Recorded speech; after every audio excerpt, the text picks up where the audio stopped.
TV Hyderabad. Hyderabad లో హైడ్రా పేరుతో high drama నడుస్తుందని కేంద్ర మంత్రి కిషన్ రెడ్డి కీలక ఆరోపణ చేశారు. గతంలో అక్రమ నిర్మాణాలకు అనుమతులు ఇచ్చిన ప్రభుత్వమే ఇప్పుడు కూల్చివేతలు చేస్తోందని మండిపడ్డారు. అప్పుడు ఎలా అనుమతులు ఇచ్చారని ప్రశ్నించారు. అలాంటి నిర్మాణాలు అక్రమమైతే వాటికి విద్యుత్, నీటి సదుపాయం, రోడ్ల సౌకర్యం ఎలా కల్పించారని నిలదీశారు. ఇప్పుడు అవన్నీ కూడా లోతుగా చర్చించాల్సిందే అన్న ఆయన ఏ చర్యలైనా చట్టమైనా అందరికీ సమానంగా వర్తింపజేయాలని సూచించారు. గతంలో అనుమతులు ఇచ్చిన అధికారులపై చర్యలు తీసుకోవాలని ఢిల్లీ వేదికగా డిమాండ్ చేశారు కేంద్ర మంత్రి కిషన్ రెడ్డి.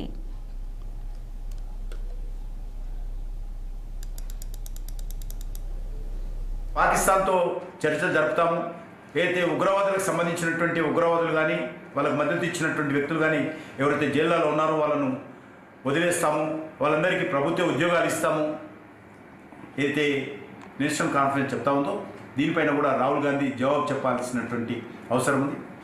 పాకిస్తాన్తో చర్చలు జరుపుతాము, బార్డర్లో సరిహద్దు వ్యాపారం తీసుకొస్తాము, పాకిస్తాన్ భారతదేశానికి సంబంధించినటువంటి ప్రజలకు సంబంధించి అనే విధంగా ఏదైతే మాట్లాడుతూ ఉన్నారో ఇవన్నీ కూడా తిరిగి జమ్మూ కాశ్మీర్ను మరి ఉగ్రవాదుల చేతిలో పెట్టడం కోసం, పాకిస్తాన్ అనుకూల శక్తుల చేతిలో పెట్టడం కోసం కాంగ్రెస్ పార్టీ నేషనల్ కాన్ఫరెన్స్ ప్రయత్నం చేస్తూ ఉంది. ఎందుకంటే మన రాహుల్ గాంధీ చెప్పారు, మాకు రాజకీయాల కంటే ఎక్కువ నేషనల్ కాన్ఫరెన్స్కు మాకు కుటుంబ సంబంధాలు ఉన్నాయంటున్నాడు. ఆయన స్వయంగా చెప్పాడు, మీ కుటుంబ సంబంధాల కోసము జమ్మూ కాశ్మీర్ భవిష్యత్తును మరొకసారి ఉగ్రవాదుల చేతిలో పెడతారా రాహుల్ గాంధీ చెప్పాల్సినటువంటి అవసరం ఉంది. మీ కుటుంబ సంబంధాల కోసము జమ్మూ కాశ్మీర్లో మళ్ళీ